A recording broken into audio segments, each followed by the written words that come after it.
নমস্কার বন্ধুরা, পিটু বাঙালি চ্যানেলে আপনাদের আবার অনেক অনেক স্বাগত। আবার এক ধরনের রেসিপি আপনাদের সাথে শেয়ার করব, আলু সিদ্ধ ও সুজি দিয়ে। আপনারা প্রথম থেকে শেষ অবধি দেখতে থাকুন, ভিডিওটি আপনাদের অবশ্যই ভালো লাগবে। রেসিপিটি করার জন্য প্রথমে ওভেনে আমি কড়াই দেব। কড়াই তেতে গেছে, অল্প করে আমি সাদা তেল দেব। শীতের সময় সেই জন্য তেলটি জমে যাচ্ছে। ওভেনে আঁচটা আমি কমিয়ে দেব। তেল তেতে গেছে, কালো জিরে, জোয়ান ভালোভাবে নাড়ব। ওভেনটাকে হালকাভাবে বাড়িয়ে দেব। কালো জিরে জোয়ান ভালোভাবে ভাজা হয়ে গেছে, সেন্ট বের হয়েছে।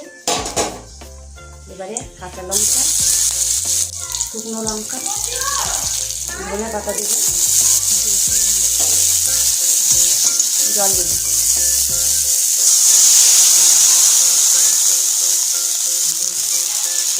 ওভেনের আঁচটা বাড়িয়ে দেব। জল ভালোভাবে ফুটে গেছে, এবারে সুজি দেব। আঁচটা কমে দেব। কমে দেওয়ার পর আমি নাড়তে থাকবো। একবারে হালকা আছে অনেকক্ষণ ধরে সুজিটাকে নেড়ে সিদ্ধ করে নেব। পরিমাণ মতো লবণ দেব।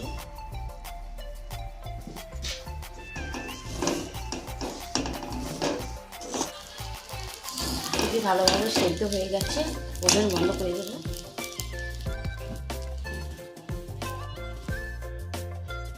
দুটো সিদ্ধ আলু নিয়েছি,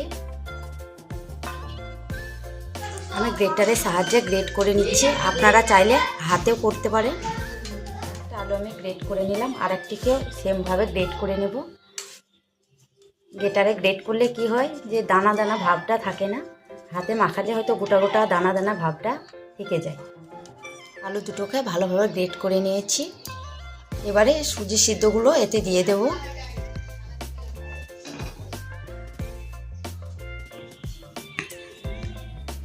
সুজি আর আলু একসাথে ভালোভাবে মেখে নেব।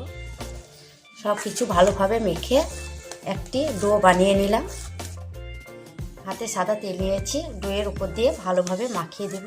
মাখানোর পর আমি ছোট ছোটোভাবে লেচি কেটে নেব। এভাবে সবগুলো লেচি আমি ভালোভাবে গোল করে নিয়েছি। এভাবে হাতে করে লম্বা করে বেলে নেব।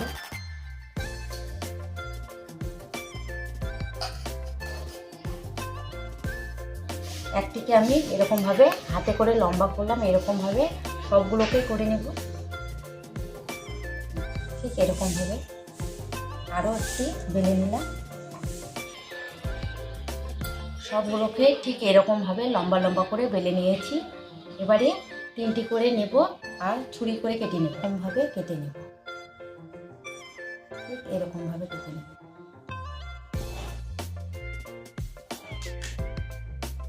ঠিক এরকমই কেটে নেব। সেমভাবে সবগুলোকে কেটে দেখাচ্ছি। সবগুলোকে আমি ছুরির সাহায্যে ভালোভাবে কেটে নিয়েছি। এদিকে ওভেন জ্বেলে দিয়েছি, কড়াই দেব। কড়াইটা তাতার পর সাদা তেল দেব। কড়াই তেতে গেছে, সাদা তেলও দিয়ে দিয়েছি। এবারে এগুলোকে দেব। একবারে হালকা আছে অল্প অল্প করে দিয়ে ভেজে নেব। হালকাভাবে নেড়ে দেব, হালকা বাড়িয়ে দেব। অনেকটাই লাল লাল হয়ে গেছে, আর একটু ভেজে সুন্দরভাবে ভাজা হয়ে গেছে, খুব সুন্দরভাবে ফুলেছে। তুলে নেব। এই দেখুন কত সুন্দর কালার এসেছে।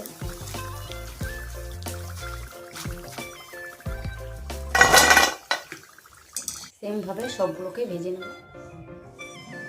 সবগুলোকে সুন্দরভাবে ভেজে নিয়েছি।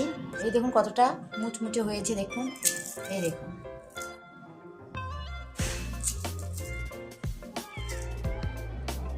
আমি খুব সাধারণভাবে বানালাম। আপনারা চাইলে উপর দিয়ে জলজিরা চাট মশলা দিয়ে খেতে পারেন। ভিডিওটি যদি ভালো লেগে থাকে আপনাদের, লাইক কমেন্ট শেয়ার অবশ্যই করবেন।